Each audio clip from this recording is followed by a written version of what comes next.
ਜੇ ਤੁਸੀਂ ਵੀ ਘਰ ਦੇ ਵਿੱਚ ਕਰਦੇ ਹੋ ਇਸ ਪ੍ਰੋਡਕਟ ਦਾ ਇਸਤੇਮਾਲ ਤਾਂ ਹੋ ਜਾਓ ਸਾਵਧਾਨ।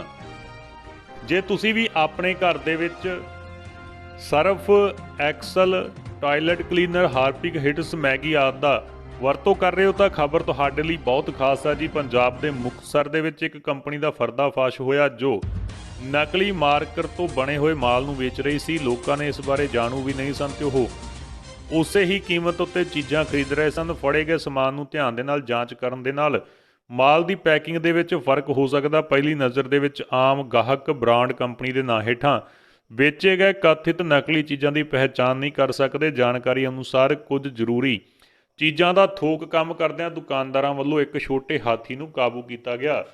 ਜੋ ਰੋਜ਼ਮਰਾ ਦੀਆਂ ਜ਼ਰੂਰਤ ਦੀਆਂ ਵੱਖ-ਵੱਖ ਕੰਪਨੀਆਂ ਦੇ ਡੀਲਰ ਹਨ। ਇਸ ਅਨੁਸਾਰ ਇਸ ਛੋਟੇ ਹਾਥੀ ਵਿੱਚ ਕੰਪਨੀਆਂ ਦੇ ਮਾਰਕਰ ਤੋਂ ਬਣਿਆ ਨਕਲੀ ਮਾਲ ਸੀਗਾ ਤੇ ਦੁਕਾਨਦਾਰ ਭੁਪਿੰਦਰ ਨੇ ਦੱਸਿਆ ਕਿ ਛੋਟੇ ਹਾਥੀ ਕੋਲੋਂ ਸਾਰੇ ਹੀ ਤਰ੍ਹਾਂ ਦਾ ਜਿਹੜਾ ਨਕਲੀ ਮਾਲ ਬਰਾਮਦ ਕੀਤਾ ਗਿਆ। ਮੁੰਡੇ ਨੂੰ ਵਿਦੇਸ਼ ਭੇਜਣ ਲਈ ਕੁੜੀ ਦੇ ਚੱਕਰ 'ਚ ਫਸਿਆ ਪਰਿਵਾਰ 45 ਲੱਖ ਲਾਇਆ। ਫਿਰ ਜੋ ਹੋਇਆ ਸੁਣ ਹੋਵੋਗੇ ਹੈਰਾਨ। ਆਈਲੈਟਸ ਟੈਸਟ ਪਾਸ, ਕੁੜੀ ਦੇ ਨਾਲ ਵਿਆਹ ਕਰਵਾ ਕੇ ਵਿਦੇਸ਼ ਜਾਣ ਦੇ ਚੱਕਰ ਵਿੱਚ ਕਈ ਮੁੰਡੇ ਲੁੱਟ ਦਾ ਸ਼ਿਕਾਰ ਹੋ ਰਹੇ ਹਨ। ਦੋਸਤੋ, ਜੇਕਰ ਤੁਸੀਂ ਇਸ ਗੱਲ ਨਾਲ ਸਹਿਮਤ ਹੋ ਤਾਂ ਕਮੈਂਟ ਸੈਕਸ਼ਨ 'ਚ ਯੈਸ ਜ਼ਰੂਰ ਲਿਖੋ। ਅਜਿਹਾ ਇੱਕ ਮਾਮਲਾ ਪਾਤੜਾਂ ਸ਼ਹਿਰ ਤੋਂ ਸਾਹਮਣੇ ਆਇਆ ਜਿੱਥੇ 2.5 ਸਾਲ ਪਹਿਲਾਂ ਬ੍ਰਿਜ ਨੰਦਨ ਸ਼ਰਨ ਪੁੱਤਰ ਰਾਜਪਾਲ ਵਾਸੀ ਪਾਤੜਾਂ ਆਈਲੈਟਸ ਟੈਸਟ ਪਾਸ ਕੁੜੀ ਨੂੰ ਬਰਨਾਲਾ ਤੋਂ ਵਿਆਹ ਕੇ ਲਿਆਇਆ ਸੀ, ਜੋ ਮੋਟਾ ਖਰਚਾ ਕਰਵਾ ਕੇ ਕੈਨੇਡਾ ਪਹੁੰਚਣ ਤੋਂ ਬਾਅਦ ਅੱਖਾਂ ਫਿਰ ਗਈ ਪਾਤੜਾ ਪੁਲਿਸ ਦੇ ਵੱਲੋਂ ਮੁੰਡੇ ਦੇ ਪਿਤਾ ਰਾਜਪਾਲ ਦੀ ਸ਼ਿਕਾਇਤ ਤੇ ਕੁੜੀ ਅਤੇ ਉਸਦੇ ਮਾਤਾ-ਪਿਤਾ ਦੇ ਖਿਲਾਫ ਵੱਖ-ਵੱਖ ਧਾਰਾਵਾਂ ਦੇ ਤਹਿਤ ਮਾਮਲਾ ਦਰਜ ਕਰਕੇ ਗ੍ਰਿਫਤਾਰੀ ਦੇ ਲਈ ਛਾਪੇਮਾਰੀ ਕੀਤੀ ਜਾ ਰਹੀ ਹੈ। ਮੁੰਡੇ ਦੇ ਪਿਤਾ ਰਾਜਪਾਲ ਪੁੱਤਰ ਬੰਤਰਾਮ ਨੇ ਜਾਣਕਾਰੀ ਦਿੰਦੇ ਹੋਏ ਦੱਸਿਆ ਹੈ ਕਿ ਮੁੰਡੇ ਦਾ ਵਿਆਹ 2.5 ਸਾਲ ਪਹਿਲਾਂ ਬਰਨਾਲਾ ਦੀ ਪ੍ਰਿਤਪਾਲ ਕੌਰ ਪੁੱਤਰੀ ਸ਼ਮਸ਼ੇਰ ਸਿੰਘ ਦੇ ਨਾਲ ਹੋਇਆ ਸੀ, ਜਿਸ ਦੇ ਵਿਆਹ ਤੇ ਵਿਦੇਸ਼ ਪੜ੍ਹਨ ਦੇ ਲਈ ਲਗਭਗ ਸਾਡਾ 47 ਲੱਖ ਰੁਪਏ ਖਰਚਾ ਹੋ ਚੁੱਕਾ, ਜਿਸ ਤੋਂ ਬਾਅਦ ਮੇਰਾ ਮੁੰਡਾ ਵਿਦੇਸ਼ ਪਹੁੰਚ ਗਿਆ ਸੀ। ਪਰ ਉਸ ਦੀ ਨੂੰਹ ਨੇ ਅੱਖਾਂ ਫੇਰਦੇ ਹੋਏ 4 ਦਿਨਾਂ ਬਾਅਦ ਹੀ ਮੁੰਡੇ ਤੇ ਕੁੱਟਮਾਰ ਦਾ ਝੂਠਾ ਮਾਮਲਾ ਦਰਜ ਕਰਵਾ ਦਿੱਤਾ ਤੇ ਉਸ ਦੇ ਪਿਤਾ ਨੇ ਕੇਸ ਵਾਪਸ ਲੈਣ ਦੇ ਲਈ ਪ੍ਰਿਤਪਾਲ ਕੌਰ ਦੀ ਫੀਸ ਭਰਨ ਦੇ ਬਹਾਨੇ 2.5 ਲੱਖ ਰੁਪਏ ਹੋਰ ਲੈ ਲਏ, ਪਰ ਕੇਸ ਵਾਪਸ ਨਹੀਂ ਲਿਆ। ਉਹਨਾਂ ਨੇ ਤਸਵੀਰਾਂ ਦਿਖਾਉਂਦੇ ਕਿਹਾ ਹੈ ਕਿ ਉਕਤ ਕੁੜੀ ਕੈਨੇਡਾ ਦੇ ਵਿੱਚ ਕਿਸੇ ਹੋਰ ਮੁੰਡੇ ਦੇ ਨਾਲ ਹੈ ਤੇ ਸਾਡਾ ਪਰਿਵਾਰ ਦਰ-ਦਰ ਦੀਆਂ ਠੋਕਰਾਂ ਖਾ ਰਿਹਾ। ਸ਼੍ਰੀ ਅਕਾਲ ਤਖਤ ਸਾਹਿਬ ਵੱਲੋਂ ਸੰਗਤਾਂ ਨੂੰ ਵਿਸਾਖੀ ਦਿਹਾੜੇ ਤਖਤ ਸ਼੍ਰੀ ਦਮਦਮਾ ਸਾਹਿਬ ਪਹੁੰਚਣ ਦੀ ਅਪੀਲ। 1 ਵਿਸਾਖ ਨੂੰ ਮਨਾਏ ਜਾਣ ਵਾਲੇ ਵਿਸਾਖੀ ਦਿਹਾੜੇ ਦੇ ਮੌਕੇ ਤੇ ਤਖਤ ਸ਼੍ਰੀ ਦਮਦਮਾ ਸਾਹਿਬ ਤਲਵੰਡੀ ਸਾਬੂ ਵਿਖੇ ਮਨਾਏ ਜਾਣ ਵਾਲੇ ਵਿਸਾਖੀ ਪੂਰਬ ਮੌਕੇ ਜਥੇਦਾਰ ਸ਼੍ਰੀ ਅਕਾਲ ਤਖਤ ਸਾਹਿਬ ਦੇ ਕਾਰਜਕਾਰੀ ਜਥੇਦਾਰ ਗਿਆਨੀ ਹਰਪ੍ਰੀਤ ਸਿੰਘ ਵੱਲੋਂ ਸੰਗਤਾਂ ਨੂੰ ਅਪੀਲ ਕਰਦੇ ਆਖਿਆ ਗਿਆ ਹੈ ਕਿ ਸੰਗਤਾਂ ਵੱਲੋਂ ਬਿਨਾਂ ਕਿਸੇ ਭੈਅ ਦੇ ਵਿਸਾਖੀ ਦੇ ਮੌਕੇ ਤਖਤ ਸ਼੍ਰੀ ਦਮਦਮਾ ਸਾਹਿਬ ਵਿੱਚ ਕਰਵਾਏ ਜਾ ਰਹੇ ਸਮਾਗਮਾਂ ਵਿੱਚ ਹਿੱਸਾ ਲੈਣ ਦੇ ਲਈ ਹੁਮ ਹਮਾ ਕੇ ਪਹੁੰਚਣ। ਇਸ ਸੰਬੰਧੀ ਅਸੀਂ ਸਾਰੇ ਪੁਖਤਾ ਪ੍ਰਬੰਧ ਕੀਤੇ ਨੇ ਤੇ ਸਮਾਗਮ 3 ਦਿਨ ਲਗਾਤਾਰ ਚੱਲਣਗੇ। ਦੋਸਤੋ, ਜੇਕਰ ਤੁਸੀਂ ਵੀ ਵਿਸਾਖੀ ਦਿਹਾੜੇ ਤੇ ਤਖਤ ਸ਼੍ਰੀ ਦਮਦਮਾ ਸਾਹਿਬ ਪਹੁੰਚਣ ਦੀ ਅਪੀਲ ਦਾ ਸਮਰਥਨ ਕਰਦੇ ਹੋ ਤਾਂ ਕਮੈਂਟ ਸੈਕਸ਼ਨ 'ਚ ਵਾਹਿਗੁਰੂ ਜ਼ਰੂਰ ਲਿਖੋ। ਪੰਥ ਦੇ ਉੱਚ ਕੋਟੀ ਦੇ ਰਾਗੀ ਜਥੇ, ਕਵੀਸ਼ਰੀ ਜਥੇ ਅਤੇ ਕਥਾ ਪ੍ਰਚਾਰਕ ਸੰਗਤਾਂ ਨੂੰ ਨਿਹਾਲ ਕਰਨਗੇ। 3 ਦਿਨ ਲਗਾਤਾਰ ਖੰਡੇ ਬਾਟੇ ਦਾ ਅੰਮ੍ਰਿਤ ਸੰਚਾਰ ਵੀ ਹੁੰਦਾ ਰਹੇਗਾ। ਪੰਜਾਬ ਨੂੰ ਮਿਲੇਗਾ 300 ਮਿਲੀਅਨ ਅਮਰੀਕੀ ਡਾਲਰ ਦਾ ਕਰਜ਼ਾ। ਵਰਲਡ ਬੈਂਕ ਅਤੇ ਏਸ਼ੀਅਨ ਇਨਫਰਾਸਟ੍ਰਕਚਰ ਇਨਵੈਸਟਮੈਂਟ ਬੈਂਕ ਨੇ ਪੰਜਾਬ ਮਿਊਨਿਸਪਲ ਸੇਵਾਵਾਂ ਸੁਧਾਰ ਪ੍ਰੋਜੈਕਟ ਅਨੁਸਾਰ ਨਹਿਰੀ ਪਾਣੀ ਤੇ ਆਧਾਰਿਤ ਪੀਣ ਵਾਲੇ ਪਾਣੀ ਦੀਆਂ ਸਕੀਮਾਂ ਲਈ 300 ਮਿਲੀਅਨ ਅਮਰੀਕੀ ਡਾਲਰ ਦੇ ਕਰਜ਼ੇ ਨੂੰ ਮਨਜ਼ੂਰੀ ਦੇ ਦਿੱਤੀ ਆ। ਇਸ ਪ੍ਰੋਜੈਕਟ ਦਾ ਮਕਸਦ ਪੀਣ ਵਾਲੇ ਗੁਣਵੱਤਾ ਭਰਪੂਰ ਪਾਣੀ ਦੀ 24 ਘੰਟੇ ਸਪਲਾਈ ਨੂੰ ਯਕੀਨੀ ਬਣਾਉਣਾ ਹੈ। ਪਵਿੱਤਰ ਨਗਰੀ ਅੰਮ੍ਰਿਤਸਰ ਅਤੇ ਉਦਯੋਗਿਕ ਹੱਬ ਲੁਧਿਆਣਾ ਲਈ ਪਾਣੀ ਦੇ ਨੁਕਸਾਨ ਨੂੰ ਘਟਾਉਣਾ ਹੈ। ਪੰਜਾਬ ਦੇ ਮੁੱਖ ਮੰਤਰੀ ਕੈਪਟਨ ਅਮਰਿੰਦਰ ਸਿੰਘ ਨੇ ਵਰਲਡ ਬੈਂਕ ਅਤੇ AIIB ਦਾ ਕਰਜ਼ਾ ਹਾਸਲ ਕਰਨ ਦੇ ਲਈ ਕੇਂਦਰ ਸਾਹਮਣੇ ਜ਼ੋਰਦਾਰ ਢੰਗ ਦੇ ਨਾਲ ਪੈਰਵਾਈ ਕੀਤੀ ਸੀ। ਸਰਕਾਰ ਵੱਲੋਂ ਕਣਕ ਖਰੀਦ ਦੇ ਪੁਖਤਾ ਪ੍ਰਬੰਧਾਂ ਦੇ ਦਾਅਵੇ ਖੋਖੇ। ਦੁਖੀ ਹੋਏ ਕਿਸਾਨਾਂ ਨੇ ਮੰਡੀ 'ਚ ਹੀ ਲਾਈ ਪੰਚਾਇਤ। ਸਰਕਾਰ ਦੇ ਵੱਲੋਂ ਕਣਕ ਖਰੀਦ ਦੇ ਪੁਖਤਾ ਪ੍ਰਬੰਧਾਂ ਦੇ ਦਾਅਵੇ ਖੋਖਲੇ ਹਨ। ਦੁਖੀ ਹੋਏ ਕਿਸਾਨਾਂ ਨੇ ਮੰਡੀ ਦੇ ਵਿੱਚ ਹੀ ਪੰਚਾਇਤ ਲਾ ਦਿੱਤੀ ਆ। ਅਨਾਜ ਮੰਡੀ ਵਿੱਚ ਕਣਕ ਦੀ ਖਰੀਦ ਬੇਸ਼ੱਕ ਪ੍ਰਸ਼ਾਸਨ ਵੱਲੋਂ ਸ਼ੁਰੂ ਹੋ ਗਈ ਆ, ਪਰ ਅਸਲੀਅਤ ਨਜ਼ਰ ਨਹੀਂ ਆ ਰਹੀ। ਕਿਸਾਨਾਂ ਨੇ ਮਾਰਕੀਟ ਕਮੇਟੀ ਦਫ਼ਤਰ ਦੇ ਬਾਹਰ ਦਰੀ ਵਿਛਾ ਕੇ ਪੰਚਾਇਤ ਕਰਨ ਲੱਗ ਪਏ ਤੇ ਕਿਸਾਨਾਂ ਦੀ ਮੰਗ ਹੈ ਕਿ ਉਹ ਬਿਨਾਂ ਮੈਸੇਜ ਦੇ ਗੇਟ ਪਾਸ ਦਿੱਤਾ ਜਾਵੇ ਤੇ ਉਹਨਾਂ ਦੀ ਫਸਲ ਆ ਜਿਹੜੀ ਖਰੀਦੀ ਜਾਵੇ। ਮੈਸੇਜ ਨਹੀਂ ਆਉਂਦਾ ਤਾਂ ਮੰਡੀ ਦੇ ਗੇਟ ਤੇ ਹੀ ਕਿਸਾਨਾਂ ਨੂੰ ਰੋਕ ਲਿਆ ਜਾਂਦਾ ਹੈ। ਸ਼੍ਰੀ ਹਜ਼ੂਰ ਸਾਹਿਬ ਵਾਪਰੀ ਘਟਨਾ ਸੰਬੰਧੀ ਗ੍ਰਿਫਤਾਰ ਸ਼ਰਧਾਲੂਆਂ ਨੂੰ ਰਿਹਾ ਕੀਤਾ ਜਾਵੇ। ਸੰਤ ਗਿਆਨੀ ਹਰਨਾਮ ਸਿੰਘ ਖਾਲਸਾ।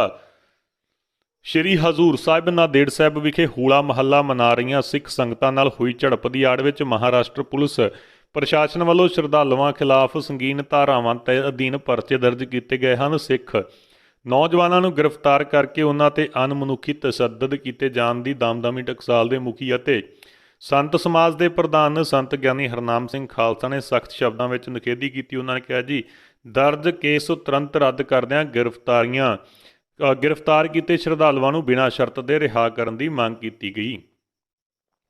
ਹੁਸ਼ਿਆਰਪੁਰ ਦੇ ਵਿੱਚ 8 ਕਿਲੋ ਹੈਰੋਇਨ ਅਤੇ 20 ਲੱਖ ਰੁਪਏ ਦੀ ਡਰੱਗ ਮਨੀ ਸਮੇਤ 6 ਗ੍ਰਿਫਤਾਰ। ਪੰਜਾਬ ਸਣੇ ਹੋਰਨਾਂ ਸੂਬਿਆਂ ਦੇ ਵਿੱਚ ਹੋਣੀ ਸੀ ਸਪਲਾਈ। ਸੋ ਵੱਡੀ ਖਬਰ ਆ। ਖਬਰ ਦੇ ਵੱਲ ਰੁਖ ਕਰਨ ਤੋਂ ਪਹਿਲਾਂ ਨਿੱਕੀ ਜੀ ਬੇਨਤੀ ਆ, ਵੀਡੀਓ ਨੂੰ ਲਾਈਕ, ਚੈਨਲ ਨੂੰ ਸਬਸਕ੍ਰਾਈਬ ਤੇ ਦੋਸਤੋ ਵੀਡੀਓ ਨੂੰ ਸ਼ੇਅਰ ਕਰਨਾ ਨਾ ਭੁੱਲਿਓ। ਤੁਹਾਡਾ ਇੱਕ ਲਾਈਕ, ਸਬਸਕ੍ਰਾਈਬ ਅਤੇ ਸ਼ੇਅਰ ਹੀ ਸਾਡੇ ਲਈ ਮੋਟੀਵੇਸ਼ਨ ਦਾ ਕੰਮ ਕਰਦਾ ਹੈ। ਹੁਸ਼ਿਆਰਪੁਰ ਪੁਲਿਸ ਨੇ ਹੁਸ਼ਿਆਰੀ ਵਰਤਦੇ ਹੋਏ ਕੌਮਾਂਤਰੀ ਸਮਗਲਰਾਂ ਦੇ ਗਰੋਹ ਦਾ ਪਰਦਾਫਾਸ਼ ਕੀਤਾ। 3 ਸਮਗਲਰਾਂ ਨੂੰ ਕਾਬੂ ਕੀਤਾ ਗਿਆ, ਜਿਨ੍ਹਾਂ ਪਾਸੋਂ 8 ਕਿਲੋ ਹੈਰੋਇਨ ਬਰਾਮਦ ਹੋਈ ਆ। ਹੈਰੋਇਨ ਫਾਰਚੂਨਰ ਗੱਡੀ ਦੇ ਬੰਪਰ ਦੇ ਵਿੱਚ ਰੇਡੀਏਟਰ ਦੇ ਅੱਗੇ ਬਣੇ ਗੁਪਤਖਾਨੇ ਵਿੱਚ ਰੱਖੀ ਹੋਈ ਸੀ। ਇਸ ਤਰ੍ਹਾਂ ਇੱਕ ਹੋਰ ਮਾਮਲੇ ਦੇ ਵਿੱਚ ਪੁਲਿਸ ਨੇ ਚੈਕਿੰਗ ਦੌਰਾਨ 101 ਸਕਾਰਪੀਓ ਗੱਡੀ ਦੇ ਵਿੱਚੋਂ 20 ਲੱਖ ਰੁਪਏ ਦੀ ਡਰੱਗ ਮਨੀ, 5 ਕਿਲੋ ਡੋਡੇ, ਚੂਰਾ ਪੋਸਤ ਸਮੇਤ 3 ਵਿਅਕਤੀਆਂ ਨੂੰ ਗ੍ਰਿਫਤਾਰ ਕੀਤਾ। ਐਸਐਸਪੀ ਨਵਜੋਤ ਸਿੰਘ ਮਾਹਲ ਨੇ ਖੁਲਾਸਾ ਕਰਦਿਆਂ ਦੱਸਿਆ ਹੈ ਕਿ ਨਸ਼ਿਆਂ ਦੀ ਸਮਗਲਿੰਗ ਵਿਰੁੱਧ ਉਹਨਾਂ ਦੀ ਟੀਮ ਵੱਲੋਂ ਮਹਿਲਪੁਰ ਫਗਵਾੜਾ ਰੋਡ ਦੇ ਪਿੰਡ ਠੂਆਣਾ ਦੇ ਵਿਖੇ ਵਿਸ਼ੇਸ਼ ਨਾਕੇਬੰਦੀ ਦੇ ਦੌਰਾਨ ਫਾਰਚੂਨ ਗੱਡੀ ਦੀ ਚੈਕਿੰਗ ਦੌਰਾਨ 8 ਕਿਲੋ ਹੈਰੋਇਨ ਬਰਾਮਦ ਕੀਤੀ ਗਈ। ਸੋ ਸਾਰੇ ਦੋਸ਼ੀਆਂ ਨੂੰ ਕਾਬੂ ਕਰ ਲਿਆ ਗਿਆ ਹੈ। ਅਗਲੀ ਵੱਡੀ ਖਬਰ ਦੋਸਤੋ ਤੁਹਾਡੇ ਨਾਲ ਸਾਂਝੀ ਕਰ ਰਹੇ ਹਾਂ। ਸੁਖਬੀਰ ਬਾਦਲ ਦੇ ਮੋਢਿਆਂ ਤੇ ਦਿੱਲੀ ਗੁਰਦੁਆਰਾ ਕਮੇਟੀ ਦੀਆਂ ਚੋਣਾਂ ਦੀ ਜ਼ਿੰਮੇਵਾਰੀ। ਕੋਰ ਕਮੇਟੀ ਨੇ ਲਿਆ ਫੈਸਲਾ। ਅੱਜ ਚੰਡੀਗੜ੍ਹ ਦੇ ਵਿੱਚ ਸ਼੍ਰੋਮਣੀ ਅਕਾਲੀ ਦਲ ਦੀ ਕੋਰ ਕਮੇਟੀ ਦੀ ਬੈਠਕ ਹੋਈ। ਇਸ ਦੌਰਾਨ ਅਕਾਲੀ ਦਲ ਦੀ ਕੋਰ ਕਮੇਟੀ ਦੀ ਮੀਟਿੰਗ ਵਿੱਚ ਅਹਿਮ ਫੈਸਲੇ ਲਏ ਗਏ। ਅਕਾਲੀ ਦਲ ਦੇ ਸੀਨੀਅਰ ਲੀਡਰ ਦਲਜੀਤ ਚੀਮਾ ਨੇ ਪੱਤਰਕਾਰਾਂ ਨੂੰ ਦੱਸਿਆ ਕਿ ਦਿੱਲੀ ਸਿੱਖ ਗੁਰਦੁਆਰਾ ਪ੍ਰਬੰਧਕ ਕਮੇਟੀ ਦੀਆਂ ਚੋਣਾਂ ਨੂੰ ਲੈ ਕੇ ਅਕਾਲੀ ਦਲ ਦੇ ਪ੍ਰਧਾਨ ਸੁਖਬੀਰ ਬਾਦਲ ਨੂੰ ਸਾਰੇ ਅਧਿਕਾਰ ਦਿੱਤੇ ਗਏ ਹਨ। ਉਹਨਾਂ ਨੇ ਕਿਹਾ ਕਿ ਦਿੱਲੀ ਸਿੱਖ ਗੁਰਦੁਆਰਾ ਪ੍ਰਬੰਧਕ ਕਮੇਟੀ ਦੀਆਂ ਚੋਣਾਂ ਸੰਬੰਧੀ ਹਾਈ ਕੋਰਟ ਨੇ ਇਨਸਾਫ ਦਿੱਤਾ ਹੈ। 5 ਅਪ੍ਰੈਲ ਨੂੰ ਸਾਰੇ ਪੰਜਾਬ ਦੇ ਵਿੱਚ ਲੋਕਾਂ ਦੇ ਮੁੱਦਿਆਂ ਨੂੰ ਲੈ ਕੇ ਹਰ ਹਲਕੇ ਦੇ ਵਿੱਚ ਪ੍ਰਦਰਸ਼ਨ ਕੀਤੇ ਜਾਣਗੇ। ਸ਼੍ਰੀ ਗੁਰੂ ਤੇਗ ਬਹਾਦਰ ਜੀ ਦੇ ਪ੍ਰਕਾਸ਼ ਪੁਰਬ ਸਮਾਗਮਾਂ ਤੋਂ ਪਿੱਛੇ ਹਟ ਰਹੀ ਆ ਕੇਂਦਰ ਸਰਕਾਰ। ਗਿਆਨੀ ਹਰਪ੍ਰੀਤ ਸਿੰਘ ਨੇ ਖੜੇ ਕੀਤੇ ਸਵਾਲ।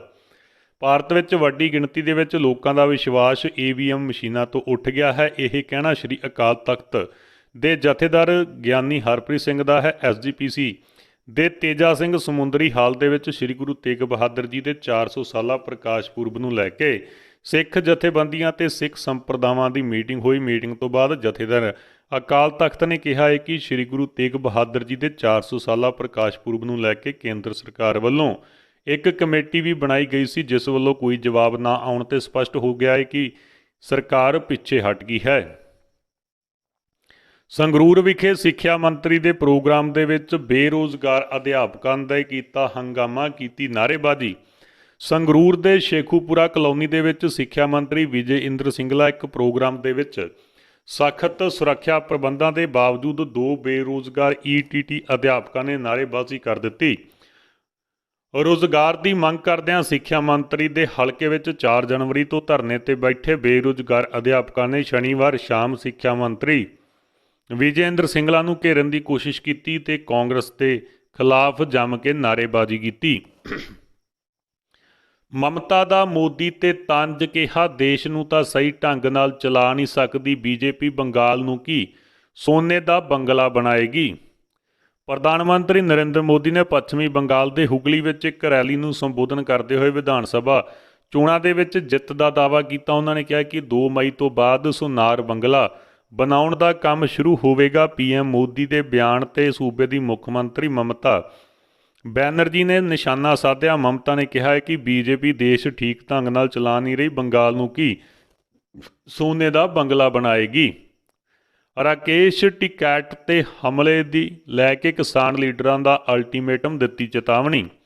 ਭਾਰਤੀ ਕਿਸਾਨ ਯੂਨੀਅਨ ਦੇ ਬੁਲਾਰੇ ਰਾਕੇਸ਼ ਟਿਕੈਟ ਨੇ ਬੋਲਦੇ ਹੋਏ ਹਮਲੇ ਤੇ ਕਿਸਾਨ ਆਗੂ ਨਾਰਾਜ਼ ਹਨ। ਸਰਕਾਰ ਨੂੰ ਘੇਰਦੇ ਹੋਏ ਕਿਸਾਨ ਆਗੂ ਬਲਵੀਰ ਸਿੰਘ ਰਾਜੇਵਾਲ ਨੇ ਕਿਹਾ ਜੀ, ਪਹਿਲਾ ਉੜੀਸਾ ਵਿੱਚ ਹਮਲਾ ਕੀਤਾ ਗਿਆ ਜਿਸ ਵਿੱਚ ਆਰਐਸਐਸ ਤੇ ਭਾਜਪਾ ਦੇ ਲੋਕ ਸ਼ਾਮਲ ਸਨ। ਹੁਣ ਅਲਵਰ ਦੇ ਵਿੱਚ ਵੀ ਹਮਲਾ ਹੋਇਆ। ਉਹਨਾਂ ਨੇ ਕਿਹਾ ਜੀ, ਸਪਸ਼ਟ ਹੋ ਗਿਆ ਕਿ ਹਮਲਾ ਕਰਨ ਵਾਲੇ ਆਰਐਸਐਸ ਦੇ ਜਾਂ ਏਬੀਵੀਪੀ ਦੇ ਲੋਕ ਹਨ। ਰਾਜੇਵਾਲ ਨੇ ਕਿਹਾ ਕਿ ਚੇਤਾਵਨੀ ਵਜੋਂ ਅਸੀਂ ਅਗਲੇ ਮਹੀਨੇ ਦੇ ਦੂਜੇ ਜਾਂ ਤੀਜੇ ਹਫ਼ਤੇ ਵਿੱਚ ਸੰਸਦ ਵੱਲ ਮਾਰਚ ਕੀਤਾ ਜਾਵੇਗਾ। ਇੰਨਾ ਹੀ ਨਹੀਂ, ਬਲਵੀਰ ਸਿੰਘ ਨੇ ਕਿਹਾ ਹੈ ਕਿ 5 ਅਪ੍ਰੈਲ ਨੂੰ ਐਫਸੀਆਈ ਦਫ਼ਤਰਾਂ ਦੇ ਅੱਗੇ ਧਰਨਾ ਵੀ ਦਿੱਤਾ ਜਾਵੇਗਾ। ਕੇਂਦਰ ਦੇ ਵੱਲੋਂ ਬਿਜਲੀ ਸੋਧ ਬਿੱਲ ਫਿਰ ਤੋਂ ਲਿਆਉਣਾ ਵਾਅਦਾ ਖਿਲਾਫੀ ਦੀ ਇੱਕ ਹੋਰ ਉਦਾਹਰਨ ਜਾਖੜ।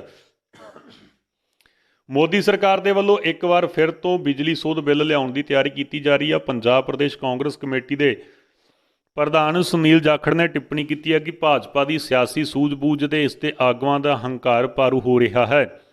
ਉਹਨਾਂ ਨੇ ਕਿਹਾ ਕਿ ਕੇਂਦਰ ਸਰਕਾਰ ਦੀ ਮਨਸ਼ਾ ਬਿਜਲੀ ਖੇਤਰ ਦੇ ਵਿੱਚ ਕੋਈ ਸੁਧਾਰ ਲਿਆਉਣਾ ਨਹੀਂ, ਸਗੋਂ ਉਹ ਤਾਂ ਇਸ ਰਾਹੀਂ ਪੰਜਾਬ ਦੇ ਕਿਸਾਨਾਂ ਨੂੰ ਸਬਕ ਸਿਖਾਉਣ ਦਾ ਇੱਕ ਹੋਰ ਮੌਕਾ ਲੱਭ ਰਹੀ। ਉਹਨਾਂ ਨੇ ਕਿਹਾ ਜੀ, ਭਾਜਪਾ ਸਰਕਾਰ 2014 ਤੋਂ ਹੀ ਵਾਅਦਾ ਖਿਲਾਫੀ ਕਰਦੀ ਆ ਰਹੀ ਹੈ ਤੇ ਇਸ ਦੀ ਤਾਜ਼ਾ ਉਦਾਹਰਨ ਹੈ ਕਿ ਪਾਕਿਸਤਾਨ ਨੂੰ ਸਬਕ ਸਿਖਾਉਣ ਦੇ ਨਾਅਰੇ ਨਾਲ ਵੋਟਾਂ ਲੈਣ ਵਾਲੀ ਭਾਜਪਾ ਸਰਕਾਰ ਪੰਜਾਬ ਨੂੰ ਹੀ ਸਬਕ ਸਿਖਾਉਣ ਦੇ ਰਾਹ ਵਿੱਚ ਤੁਰੀ ਹੋਈ ਹੈ। ਕਿਸਾਨ ਆਗੂਆਂ ਨੇ ਵਾਢੀ ਦੇ ਸੀਜ਼ਨ ਵਿੱਚ ਕਿਸਾਨ ਮੋਰਚੇ ਨੂੰ ਹੋਰ ਮਜ਼ਬੂਤ ਕਰਨ ਦੀ ਬਣਾਈ ਸਕੀਮ। ਸੰਯੁਕਤ ਕਿਸਾਨ ਮੋਰਚੇ ਦੇ ਸੱਦੇ ਤੇ ਪੰਜਾਬ ਦੀਆਂ ਕਿਸਾਨ ਮਜ਼ਦੂਰ, ਔਰਤ, ਮੁਲਾਜ਼ਮ, ਵਿਦਿਆਰਥੀ, ਨੌਜਵਾਨ, ਆੜ੍ਹਤੀ, ਅਧਿਆਪਕ, ਯੂਨੀਵਰਸਿਟੀ ਮੁਲਾਜ਼ਮ ਅਤੇ ਹੋਰ ਸਮਾਜਿਕ ਜਥੇਬੰਦੀਆਂ ਦੀ ਸਾਂਝੀ ਬੈਠਕ ਪੰਜਾਬ ਖੇਤੀਬਾੜੀ ਯੂਨੀਵਰਸਿਟੀ ਲੁਧਿਆਣਾ ਦੇ ਵਿੱਚ ਹੋਈ। ਪੰਜਾਬ ਖੇਤੀਬਾੜੀ ਯੂਨੀਵਰਸਿਟੀ ਦੇ ਟੀਚਰ ਐਸੋਸੀਏਸ਼ਨ, ਪੀਯੂਯੂ ਐਮਪਲਾਈਜ਼ ਐਸੋਸੀਏਸ਼ਨ ਅਤੇ ਪੀਯੂਯੂ ਸਟੂਡੈਂਟ ਐਸੋਸੀਏਸ਼ਨ ਦੀ ਅਗਵਾਈ ਹੇਠ ਅੱਜ ਵਿਚਾਰ ਚਰਚਾ ਵਿੱਚ 100 ਤੋਂ ਵੱਧ ਜਥੇਬੰਦੀਆਂ ਨੇ ਹਿੱਸਾ ਲਿਆ। ਵਾਢੀ ਦੇ ਸੀਜ਼ਨ ਵਿੱਚ ਮਜ਼ਦੂਰਾਂ ਨੂੰ ਦਿੱਲੀ ਮੋਰਚਿਆਂ ਤੋਂ ਆਪਣੇ ਖੇਤਰਾਂ ਵੱਲ ਜਾਣਾ ਪਵੇਗਾ। ਦਿੱਲੀ ਦੇ ਮੋਰਚੇ ਨੂੰ ਓਨੀ ਹੀ ਤਾਕਤ ਵਿੱਚ ਰੱਖਿਆ ਜਾਵੇਗਾ ਤੇ ਨਾਲ ਹੀ ਮੋਰਚੇ ਨੂੰ ਹੋਰ ਮਜ਼ਬੂਤ ਕਰਨ ਦੇ ਲਈ ਕਿਸਾਨ ਜਥੇਬੰਦੀਆਂ ਤੋਂ ਬਾਹਰੋਂ ਮਿਲ ਰਹੇ ਸਮਰਥਨ ਨੂੰ ਜਥੇਬੰਦ ਕਰਨ ਦੇ ਲਈ ਪੰਜਾਬ ਦੀਆਂ ਜਥੇਬੰਦੀਆਂ ਨਾਲ ਇੱਕ ਮੀਟਿੰਗ ਸਾਂਝੀ ਕਰਨ ਦਾ ਸੁਝਾਅ ਦਿੱਤਾ ਹੈ। ਜਦੋਂ ਕੋਈ ਚਰਚਾ ਹੀ ਲਈ ਨਹੀਂ ਹੈ ਤਿਆਰ ਤਾਂ ਹੱਲ ਕਿਵੇਂ ਨਿਕਲੇਗਾ, ਕਿਸਾਨਾਂ ਦੇ ਦੋਸ਼ ਲਾਉਂਦੇ ਹੋਏ ਬੋਲੇ ਅਮਿਤ ਸ਼ਾਹ। ਕੇਂਦਰ ਸਰਕਾਰ ਦੇ ਵੱਲੋਂ ਜਾਰੀ 3 ਕਾਲੇ ਖੇਤੀ ਕਾਨੂੰਨਾਂ ਦੇ ਵਿਰੋਧ ਵਿੱਚ ਕਰੀਬ 4 ਮਹੀਨਿਆਂ ਤੋਂ ਕਿਸਾਨਾਂ ਦਾ ਅੰਦੋਲਨ ਜਾਰੀ ਆ। ਇਸ ਅੰਦੋਲਨ ਨੂੰ ਲੈ ਕੇ ਅਮਿਤ ਸ਼ਾਹ ਨੇ ਕਿਸਾਨਾਂ ਤੇ ਦੋਸ਼ ਲਾਉਂਦੇ ਹੋਏ ਕਿਹਾ ਹੈ ਕਿ ਅਸੀਂ ਤਾਂ ਗੱਲਬਾਤ ਲਈ ਤਿਆਰ ਹਾਂ, ਲੋਕ ਆਉਣ ਤਾਂ ਸਾਡੇ ਨਾਲ ਗੱਲ ਕਰਨ। ਉਹਨਾਂ ਨੇ ਅੱਗੇ ਕਿਹਾ ਹੈ ਕਿ ਕੋਈ ਚਰਚਾ ਲਈ ਤਿਆਰ ਨਹੀਂ, ਅਸੀਂ ਇਸ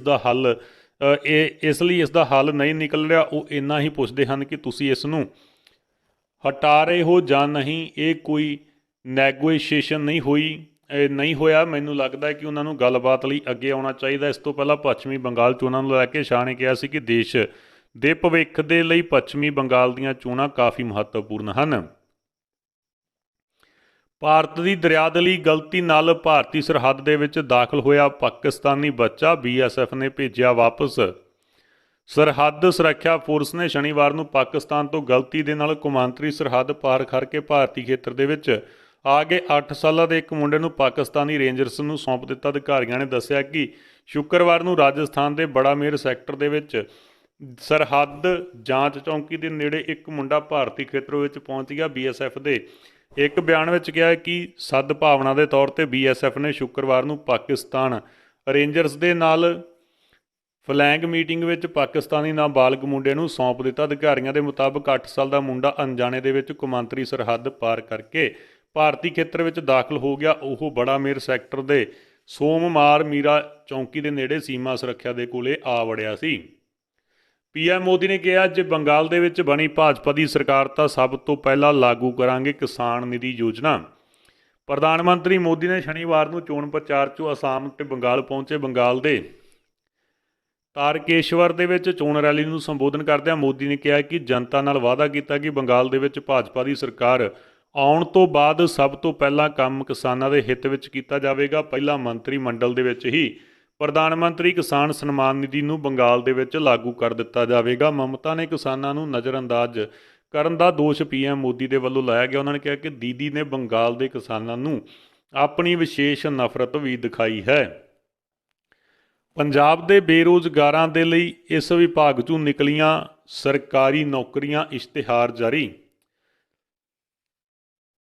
ਪੰਜਾਬ ਸੁਪਰੀਨਡੈਂਟ ਸਰਵਿਸ ਸਿਲੈਕਸ਼ਨ ਬੋਰਡ ਨੇ ਸਿੱਖਿਆ ਵਿਭਾਗ ਦੇ ਵਿੱਚ ਸਕੂਲ ਲਾਇਬ੍ਰੇਰੀਅਨ ਦੇ ਅਹੁਦਿਆਂ ਤੇ ਭਰਤੀਆਂ ਦੇ ਲਈ ਨੋਟੀਫਿਕੇਸ਼ਨ ਜਾਰੀ ਕਰਦੇ ਹੋਏ ਅਰਜ਼ੀਆਂ ਦੀ ਮੰਗ ਕੀਤੀ। ਇਸ ਦੇ ਲਈ ਯੋਗ ਅਤੇ ਚਾਹਵਾਨ ਉਮੀਦਵਾਰ 5 ਅਪ੍ਰੈਲ ਤੋਂ ਆਪਣੀ ਆਨਲਾਈਨ ਬਿਨੈ ਦੇ ਸਕਦੇ ਹਨ। ਇਸ ਲਈ ਉਮੀਦਵਾਰਾਂ ਨੂੰ sssb.punjab.gov.in ਦੇ ਉੱਤੇ ਵਿਜ਼ਿਟ ਕਰਨਾ ਪਵੇਗਾ। ਲਾਇਬ੍ਰੇਰੀਅਨ ਦੀਆਂ ਪੋਸਟਾਂ ਦੇ ਲਈ ਅਧਿਕਾਰਤ ਵੈਬਸਾਈਟ ਤੇ ਆਨਲਾਈਨ ਅਪਲਾਈ ਕਰਨ ਦੀ ਪ੍ਰਕਿਰਿਆ 5 ਅਪ੍ਰੈਲ 2021 ਤੋਂ ਸ਼ੁਰੂ ਕੀਤੀ ਜਾਣੀ ਹੈ। ਅਪਲਾਈ ਕਰਨ ਦੀ ਆਖਰੀ ਮਿਤੀ 26 ਅਪ੍ਰੈਲ 2021 ਹੈ। ਚਾਹਵਾਨ ਤੇ ਯੋਗ ਉਮੀਦਵਾਰ 5 ਅਪ੍ਰੈਲ ਤੋਂ ਅਧਿਕਾਰਤ ਵੈਬਸਾਈਟ ਤੇ ਜਾ ਕੇ ਅਪਲਾਈ ਕਰ ਸਕਦੇ ਨੇ। ਅਰਜ਼ੀ ਦੇਣ ਤੇ ਫੀਸ ਜਮ੍ਹਾਂ ਕਰਨ ਦੀ ਆਖਰੀ ਮਿਤੀ 29 ਅਪ੍ਰੈਲ ਹੈ।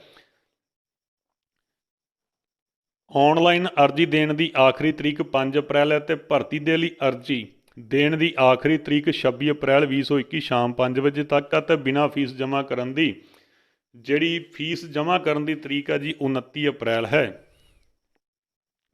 ਪੰਜਾਬ ਦੇ ਸਕੂਲਾਂ ਵਿੱਚ ਲਾਇਬ੍ਰੇਰੀਅਨ ਦੀਆਂ ਅਸਾਮੀਆਂ ਲਈ ਭਰਤੀ ਲਈ ਅਰਜ਼ੀ ਉਹੀ ਉਮੀਦਵਾਰ ਵਿਨੇ ਦੇ ਸਕਦੇ ਹਨ ਜਿਨ੍ਹਾਂ ਨੇ ਕਿਸੇ ਮਾਨਤਾ ਪ੍ਰਾਪਤ ਯੂਨੀਵਰਸਿਟੀ ਜਾਂ ਸੰਸਥਾ ਤੋਂ 12ਵੀਂ ਜਮਾਤ ਦੀ ਪ੍ਰੀਖਿਆ ਜਾਂ ਹੋਰ ਪ੍ਰੀਖਿਆ ਪਾਸ ਕੀਤੀ ਹੋਵੇ। ਇਸ ਤੋਂ ਇਲਾਵਾ ਉਮੀਦਵਾਰ ਨੇ ਲਾਇਬ੍ਰੇਰੀ ਸਾਇੰਸ ਵਿੱਚ 2 ਸਾਲਾਂ ਦਾ ਡਿਪਲੋਮਾ ਵੀ ਪਾਸ ਕੀਤਾ ਹੋਣਾ ਲਾਜ਼ਮੀ ਹੈ।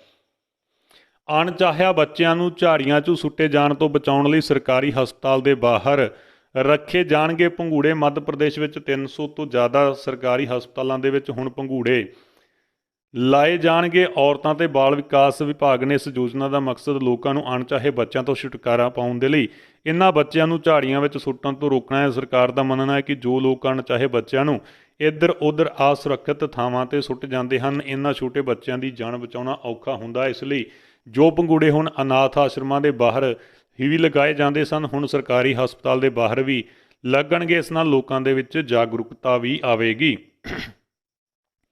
ਸੰਯੁਕਤ ਕਿਸਾਨ ਮੋਰਚਾ ਵਿਸਾਖੀ ਮੌਕੇ ਤਲਵੰਡੀ ਸਾਬੋ 'ਚ ਕਰੇਗਾ ਕਾਨਫਰੰਸ। ਅਕਾਲੀ ਦਲ, ਕਾਂਗਰਸ ਅਤੇ ਆਪ ਦਾ ਕਾਨਫਰੰਸਾਂ ਸੰਬੰਧੀ ਨਹੀਂ ਹੋਇਆ ਕੋਈ ਫੈਸਲਾ। ਅਕਾਲੀ ਦਲ ਅਤੇ ਕਾਂਗਰਸ ਤੋਂ ਇਲਾਵਾ ਵੱਖ-ਵੱਖ ਸਿਆਸੀ ਪਾਰਟੀਆਂ ਵਿਸਾਖੀ ਮੇਲੇ ਦੇ ਮੌਕੇ ਤਖਤ ਸ੍ਰੀ ਦਮਦਮਾ ਸਾਹਿਬ ਤਲਵੰਡੀ ਸਾਬੋ 'ਚ ਆਪਣੀਆਂ ਸਿਆਸੀ ਕਾਨਫਰੰਸਾਂ ਕਰਦੀਆਂ ਹਨ, ਪਰ ਇਸ ਵਾਰ ਅਜੇ ਤੱਕ ਕਿਸੇ ਵੀ ਸਿਆਸੀ ਪਾਰਟੀ ਨੇ ਕਰੋਨਾ ਦੇ ਚੱਲਦਿਆਂ ਚੁੱਪੀ ਸਾਧੀ ਹੋਈ ਹੈ। ਦੂਜੇ ਪਾਸੇ ਸੰਯੁਕਤ ਕਿਸਾਨ ਮੋਰਚੇ ਨੇ ਵਿਸਾਖੀ ਦੇ ਮੌਕੇ 13 ਅਪ੍ਰੈਲ ਨੂੰ ਆਪਣੀ ਕਾਨਫਰੰਸ ਕਰਨ ਦਾ ਐਲਾਨ ਕਰ ਦਿੱਤਾ ਹੈ। ਭਾਰਤੀ ਕਿਸਾਨ ਯੂਨੀਅਨ ਏਕਤਾ ਉਗਰਾਹਾਂ ਦੇ ਜ਼ਿਲ੍ਹਾ ਪ੍ਰਧਾਨ ਸ਼ਿੰਗਾਰਾ ਸਿੰਘ ਮਾਨ ਨੇ ਦੱਸਿਆ ਕਿ ਲੋਕਾਂ ਨੂੰ ਦਿੱਲੀ ਵਿੱਚ ਚੱਲ ਰਹੇ ਸੰਘਰਸ਼ ਸੰਬੰਧੀ ਜਾਣਕਾਰੀ ਦੇਣ ਦੇ ਲਈ ਇਹ ਕਾਨਫਰੰਸ ਕੀਤੀ ਜਾਵੇਗੀ। ਪੰਜਾਬ ਦੇ ਸਰਹੱਦੀ ਪਿੰਡ ਵਿੱਚ ਬਦਦੁਆ ਮਜ਼ਦੂਰਾਂ ਦੇ ਮੁੱਦੇ ਤੇ ਪੰਜਾਬ ਦੇ ਕਿਸਾਨਾਂ ਨੂੰ ਦੋਸ਼ੀ ਨਹੀਂ ਠਹਿਰਾਇਆ ਗਿਆ। ਗ੍ਰਹਿ ਮੰਤਰਾਲਾ MHA ਨੇ ਸਿਰਫ ਮਨੁੱਖੀ ਤਸਕਰੀ ਵਾਲੇ ਸਿੰਡੀਕੇਟ ਵਿਰੁੱਧ ਢੁਕਵੀਂ ਕਾਰਵਾਈ ਦੀ ਮੰਗ ਕੀਤੀ ਹੈ, ਜੋ ਕਿ 3 ਅਪ੍ਰੈਲ 2021 ਨੂੰ 4:16 ਸ਼ਾਮ ਦਿੱਲੀ ਦੁਆਰਾ ਪੋਸਟ ਕੀਤਾ ਗਿਆ ਸੀ। ਮੀਡੀਆ ਦੇ ਇੱਕ ਹਿੱਸੇ ਨੇ ਗਲਤੀ ਨਾਲ ਦੱਸਿਆ ਕਿ ਗ੍ਰਹਿ ਮੰਤਰਾਲੇ ਨੇ ਕਥਿਤ ਤੌਰ ਤੇ ਸਰਕਾਰ ਨੂੰ ਰਾਜ ਦੇ ਕਿਸਾਨਾਂ ਦੇ ਖਿਲਾਫ ਗੰਭੀਰ ਦੋਸ਼ ਲਾਉਂਦੇ ਹੋਏ ਲਿਖਿਆ ਹੈ। ਇਹ ਖਬਰਾਂ ਗੁੰਮਰਾਹ ਕਰਨ ਵਾਲੀਆਂ ਹਨ ਤੇ 2 ਸਾਲਾਂ ਦੇ ਅਰਸੇ ਦੌਰਾਨ ਪੰਜਾਬ ਦੇ ਵਿੱਚ 4 ਸੰਵੇਦਨਸ਼ੀਲ ਸਰਹੱਦੀ ਜ਼ਿਲ੍ਹਿਆਂ ਤੋਂ ਉੱਭਰ ਰਹੀ ਸਮਾਜਿਕ ਆਰਥਿਕ ਸਮੱਸਿਆ ਬਾਰੇ ਇੱਕ ਸਰਲ ਨੀਤੀ ਨਿਰੀਖਣ ਦੀ ਇੱਕ ਵਿਗਾੜ ਅਤੇ ਉੱਚ ਸੰਪਾਦਕੀ ਰਾਏ ਨੂੰ ਪੇਸ਼ ਕਰ ਰਹੀਆਂ ਹਨ, ਜੋ ਸੰਬੰਧਿਤ CAPF ਦੁਆਰਾ ਇਸ ਮੰਤਰਾਲੇ ਨੂੰ ਧਿਆਨ ਦੇ ਵਿੱਚ ਲਿਆਂਦਾ ਜਾ ਰਿਹਾ ਹੈ। BKU ਏਕਤਾ ਉਗਰਾਹਾਂ ਦੇ ਵੱਲੋਂ ਕਿਸਾਨ ਨੇਤਾ ਟਿਕੈਟ ਦੇ ਉੱਤੇ ਹਮਲੇ ਦੀ ਨਿੰਦਾ। ਏਕਤਾ ਉਗਰਾਹਾਂ ਦੇ ਜਨਰਲ ਸਕੱਤਰ ਸੁਖਦੇਵ ਸਿੰਘ ਕੋਕਰੀ ਕਲਾਂ ਨੇ ਕਿਸਾਨ ਨੇਤਾ ਉੱਤੇ ਹੋਏ ਹਮਲੇ ਦੀ ਨਿੰਦਾ ਕੀਤੀ। ਸ਼੍ਰੋਮਣੀ ਕਮੇਟੀ ਦੇ ਵੱਲੋਂ 400 ਸਾਲਾ ਪ੍ਰਕਾਸ਼ ਪੁਰਬ ਸਮਾਗਮਾਂ ਸੰਬੰਧੀ ਸਿੱਖ ਜਥੇਬੰਦੀਆਂ ਤੇ ਸੰਪਰਦਾਵਾਂ ਦੇ ਪ੍ਰਤੀਨਿਧਾਂ ਨਾਲ ਕੀਤੀ ਜਾ ਰਹੀ ਹੈ ਵਿਸ਼ੇਸ਼ ਇਕੱਤਰਤਾ। ਸ਼੍ਰੋਮਣੀ ਕਮੇਟੀ ਵੱਲੋਂ ਸਿੱਖ ਪੰਥ ਨੂੰ ਦਰਪੇਸ਼ ਮਸਲਿਆਂ ਤੇ 400 ਸਾਲਾ ਪ੍ਰਕਾਸ਼ ਪੁਰਬ ਸਮਾਗਮਾਂ ਸੰਬੰਧੀ ਵਿਚਾਰ ਕਰਨ ਦੇ ਲਈ ਅੱਜ ਸਿੱਖ ਜਥੇਬੰਦੀਆਂ ਤੇ ਸੰਪਰਦਾਵਾਂ ਦੇ ਪ੍ਰਤੀਨਿਧਾਂ ਨਾਲ ਅੱਜ ਸਥਾਨਕ ਤੇਜਾ ਸਿੰਘ ਸਮੁੰਦਰੀ ਹਾਲ ਦੇ ਵਿੱਚ ਇਕੱਤਰਤਾ ਕੀਤੀ ਜਾ ਰਹੀ ਆ। ਇਸ ਇਕੱਤਰਤਾ ਦੇ ਵਿੱਚ ਸ੍ਰੀ ਹਰਿਮੰਦਰ ਸਾਹਿਬ ਦੇ ਪ੍ਰਮੁੱਖ ਗ੍ਰੰਥੀ ਸਿੰਘ ਸਾਹਿਬ ਗਿਆਨੀ ਜਗਤਾਰ ਸਿੰਘ, ਗਿਆਨੀ ਜਸਵੰਤ ਸਿੰਘ, ਮੁੱਖ ਸਕੱਤਰ ਹਰਜਿੰਦਰ ਸਿੰਘ ਧਾਮੀ ਅਤੇ ਹੋਰ ਵੀ ਹਾਜ਼ਰ ਰਹਿਣਗੇ। ਗੰਭੀਰ ਬਿਮਾਰੀ ਦੇ ਨਾਲ ਜੂਝ ਰਹੇ ਵੰਸ਼ ਨੂੰ ਲੱਗਣਾ ਹੈ 16 ਕਰੋੜ ਦਾ ਟੀਕਾ। ਪਰਿਵਾਰ ਨੇ ਸਰਕਾਰ ਨੂੰ ਲਾਈ ਮਦਦ ਲਈ ਗੁਹਾਰ। ਯਮੁਨਾ ਨਗਰ ਦੇ 12 ਸਾਲਾ ਵੰਸ਼ ਗੰਭੀਰ ਬਿਮਾਰੀ ਦੇ ਨਾਲ ਜੂਝ ਰਿਹਾ ਜੀ। ਵੰਸ਼ ਨੂੰ ਮਾਸਪੇਸ਼ੀਆਂ ਨੂੰ ਖਰਾਬ ਕਰ ਦੇਣ ਵਾਲੀ ਸਪਾਈਨਲ ਮੁਸਕੂਲਰ ਏਟਰੋਫੀ ਨਾਂ ਦੀ ਬਿਮਾਰੀ ਦੇ ਨਾਲ ਪੀੜਤ ਹੈ, ਜਿਸ ਨੂੰ ਆਪਣੇ ਵੰਸ਼ ਨੂੰ ਹਰ ਰੋਜ਼ ਕੰਮ ਕਰਨ ਦੇ ਲਈ ਦੂਜਿਆਂ ਤੇ ਨਿਰਭਰ ਰਹਿਣਾ ਪੈਂਦਾ ਤੇ ਇਸ ਬਿਮਾਰੀ ਦਾ ਇਲਾਜ ਭਾਰਤ ਵਿੱਚ ਕਿਤੇ ਵੀ ਨਹੀਂ ਹੈ ਤੇ ਇਸ ਬਿਮਾਰੀ ਦੀ ਦਵਾਈ ਸਿਰਫ ਅਮਰੀਕਾ ਦੇ ਵਿੱਚ ਹੈ ਤੇ ਇਸ ਟੀਕੇ ਦੀ ਕੀਮਤ 16 ਕਰੋੜ ਰੁਪਏ ਹੈ। ਪਰਿਵਾਰ ਨੇ ਟੀਕਾ ਮੰਗਾਉਣ ਦੇ ਲਈ ਸਰਕਾਰ ਨੂੰ ਗੁਹਾਰ ਲਾਈ ਹੈ। ਬਹਾਦਰਗੜ੍ਹ ਤੋਂ ਪੰਜਾਬ ਦੇ ਕਿਸਾਨ ਨਾਲ ਕੁੱਟਮਾਰ, ਹਸਪਤਾਲ ਦੇ ਵਿੱਚ ਮੌਤ। ਕੇਸ ਦਰਜ। ਪੰਜਾਬ ਦੇ ਬਰਨਾਲਾ ਦੇ ਇੱਕ 26 ਸਾਲਾ ਕਿਸਾਨ ਨੂੰ ਸ਼ੁੱਕਰਵਾਰ ਦੇਰ ਰਾਤ ਨੂੰ ਬਹਾਦਰਗੜ੍ਹ ਦੇ ਇੱਕ ਬਾਹਰੀ ਹਿੱਸੇ ਦਿੱਲੀ ਦੇ ਟਿੱਕਰੀ ਸਰਹੱਦ ਤੇ ਵਿੱਤੀ ਝਗੜੇ ਕਾਰਨ ਉਸਦੇ ਜੱਦੀ ਪਿੰਡ ਦੇ ਇੱਕ ਹੋਰ ਵਸਨੀਕ ਨੇ ਕੁੱਟ-ਕੁੱਟ ਕੇ ਮਾਰ ਦਿੱਤਾ। ਜੂਨ ਤੱਕ ਰੇਲ ਮੁਲਾਜ਼ਮਾਂ ਦਾ ਨਹੀਂ ਹੋਵੇਗਾ ਤਬਾਦਲਾ, 3 ਮਹੀਨਿਆਂ ਤੱਕ ਆਪਣੇ ਅਹੁਦਿਆਂ ਤੇ ਬਣੇ ਰਹਿਣਗੇ। ਕੋਰੋਨਾ ਸੰਕਰਮਣ ਦੇ ਵਧ ਰਹੇ ਮਾਮਲਿਆਂ ਨੂੰ ਦੇਖਦੇ ਹੋਏ ਰੇਲਵੇ ਬੋਰਡ ਨੇ ਨਿਯਮਤ ਅੰਤਰਾਲ ਦੇ ਵਿੱਚ ਮੁਲਾਜ਼ਮਾਂ ਦੇ ਤਬਾਦਲੇ ਰੋਕ ਦੇ ਪੀਰੀਅਡ ਨੂੰ ਅੱਗੇ ਵਧਾ ਦਿੱਤਾ। ਅਗਲੇ 3 ਮਹੀਨਿਆਂ ਤੱਕ ਸਾਰੇ ਮੁਲਾਜ਼ਮਾਂ ਨੂੰ ਆਪਣੇ ਅਹੁਦਿਆਂ ਤੇ ਬਣੇ ਰਹਿਣਾ ਹੈ। ਇਸ ਤੋਂ ਬਾਅਦ ਸਥਿਤੀ ਦੀ ਸਮੀਖਿਆ ਕਰਨ ਤੋਂ ਬਾਅਦ ਕੋਈ ਫੈਸਲਾ ਲਿਆ ਜਾਵੇਗਾ। ਮੁਲਾਜ਼ਮ ਜਥੇਬੰਦੀਆਂ ਨੇ ਇਸ ਫੈਸਲੇ ਦਾ ਸਵਾਗਤ ਕੀਤਾ ਹੈ।